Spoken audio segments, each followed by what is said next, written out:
पश्चिमी उत्तर प्रदेश का सियासी मिजाज दिलचस्प करने वाले रालोद प्रमुख जयंत चौधरी ने मीडिया के समक्ष आज खुलकर कहा, मैंने अपनी पार्टी के विधायकों से बात करने के बाद ही एनडीए गठबंधन में जाने का फैसला लिया है।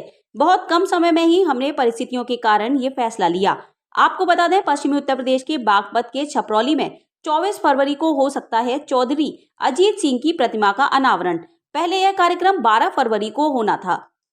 आप किसी भी मीडिया चैनल ने जो भी इस तरह की खबर निकाली है, मैं नहीं समझता उन्होंने हमारे विधायकों से भी बात की है। मैंने अपने सभी दल के विधायकों से बातचीत की है और बातचीत कार्यकर्ताओं से की है और उसके बाद ये फैसला लिया।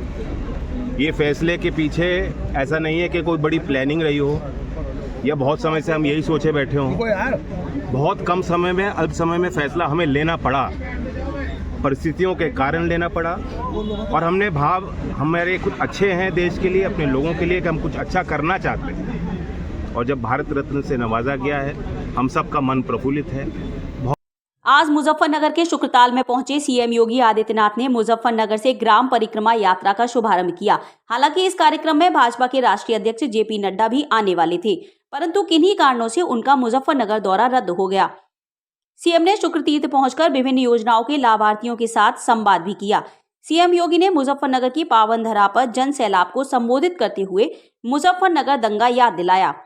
उन्होंने कहा, 2017 से पूर्व यहाँ कई दिनों तक दंगे चला करते थे। जनता से पूछते हुए बोले, अब कोई कर सकता है क्या? साथ ही उन्होंने मुजफ्फरनगर की जनता से कहा, अब तो किसानों के मसीहा चौधरी चरण सिंह को भारत रत्न सम्मान भी मिल रहा है। सुख तीर्थ में इस यात्रा का शुभारंभ हो रहा है। यह अवसर हमारे लिए अत्यंत अलौकिक है, अद्भुत है और अविस्मरणीय भी है।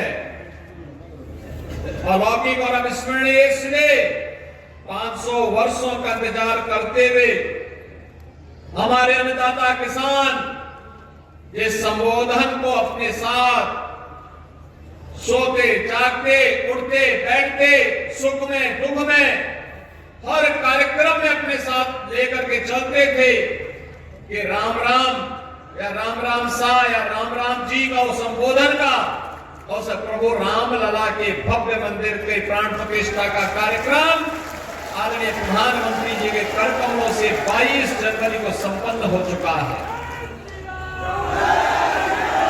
लाखों की संख्या में श्रद्धालु जन अयोध्या धाम पहुंच रहे हैं, अपने रामलला का दर्शन कर रहे हैं, जन्म और जीवन को धन्य बना रहे हैं। एक तरफ रामलला का भव्य आगमन और दूसरी तरफ किसानों के मसीहा चौधरी चरण सिंह जी को भारत रत्न का सम्मान प्रदान करना। आज जब यहां पर हम सुखतीर्थ में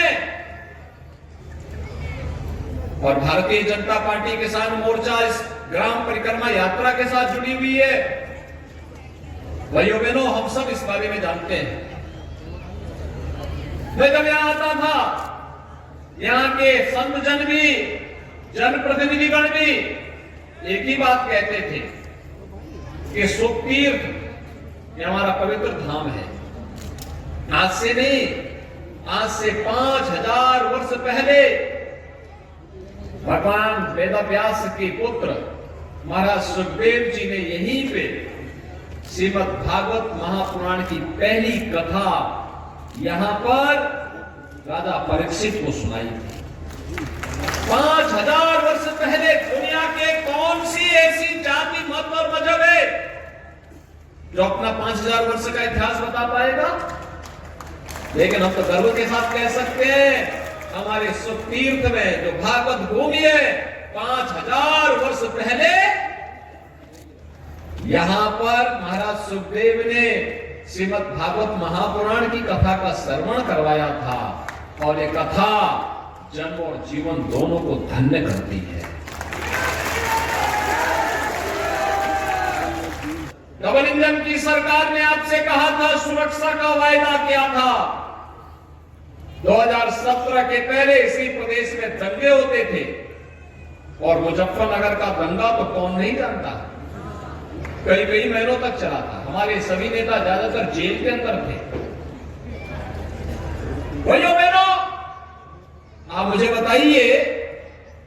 पिछले 7 वर्ष में कोई दंगा हुआ क्या? और कोई दंगा कर पाएगा क्या? तो ये दंगा मुक्त वातावरण बना रहे और सुख और समृद्धि का वातावरण बना रहे, इसी के लिए ग्राम परिक्रमा यात्रा का शुभारंभ करने के लिए आज भारतीय जनता पार्टी का नेतृत्व वर्ग आपके बीच में आया है। भारतीय जनता पार्टी किसान मोर्चे के द्वारा गांव परिक्रमा नाम से कार्यक्रम की शुरुआत। भारतीय जनता पार्टी के कार्यकर्ता सभी गांव में जाएंगे, किसानों से संवाद करेंगे, जो किसान के मन की बात है वो सरकार तक पहुंचाएंगे और सरकार की किसान हितैषी योजनाओं के बारे में उनको बताया जाएगा। उसका कार्यक्रम की शुरुआत आज माननीय मुख्यमंत्री और माननीय प्रदेश अध्यक्ष विपिन चौधरी के द्वारा की गई। पास में ये गांव था फिरोजपुर, वहां पे मुख्यमंत्री ने गांव चौपाल की शुरुआत की। जो इस कार्यक्रम होने हैं, गांव में जाना है, उसकी शुरुआत पहले कार्यक्रम हुआ, पूरे देश में इसका योजना को शुरू किया गया और फिर गांव में गए। शुक्रतीर्थ से उनका विशेष स्नेह है। 6 महीने पहले भी उन्होंने यहाँ रैली की थी। शुक्रतीर्थ विकास परिषद के गठन की घोषणा भी की थी और गंगा जल भी लाने का माननीय मुख्यमंत्री के कार्यकाल में ही गंगा जल यहाँ शुक्रतीर्थ तक आया है। तो शुक्रतीर्थ से विशेष स्नेह हमेशा से उनका बना ही रहा है। 2024 का चुनाव भी नजदीक है। जी जी, क्या कहेंगे? दंगे की याद भी दिला के गए हैं मुख्यमंत्री। देखिए वो तो है, वो कसक तो हम सबको है। 10 साल में जो बदलाव हुए हैं जनपद में, उसके बारे में उन्होंने कहा है। अपराध था, अब अपराध मुक्त मुजफ्फरनगर है, आप कह सकते हैं। तो वो परिस्थिति थी दूसरी सरकार में जब दंगे होते थे, उन्होंने वही कहा कि मेरी सरकार में 2017 के बाद कोई दंगा नहीं हुआ। कितने दिन की ये यात्रा है? कहाँ? ये सभी गांव में जाएगी हिंदुस्तान के। भारतीय जनता पार्टी का कार्यकर्ता गांव गांव जाएगा। चौधरी चरण सिंह को भारत रत्न मिला है। जैन चौधरी, देखिए बड़ी बात है और मांग तो 35 साल से थी, जब से चौधरी साहब का देहांत हुआ था। बहुत सी सरकारें आई, बहुत सी सरकारें चली गई, सभी पार्टियों की सरकारें, किसी ने ध्यान नहीं दिया। मैं प्रधानमंत्री नरेंद्र मोदी जी का धन्यवाद करूंगा कि देश के सबसे बड़े किसान नेता, किसान मसीहा, हम तो बचपन में थे तो एक ही नेता का नाम सुनते थे, चौधरी चरण सिंह। गाँव में हम और आप सब लोग, तो ऐसे नेता को उन्हें भारत रत्न दिया, इसके लिए प्रधानमंत्री का बहुत बहुत धन्यवाद। जैन चौधरी भाजपा में आएंगे या आ चुके हैं? अभी ऑफिशियल कोई सूचना तो कहीं से नहीं मिली, बाकी जैसे जो भी पार्टी का निर्णय होगा सबका स्वागत करेंगे हम सब उसका।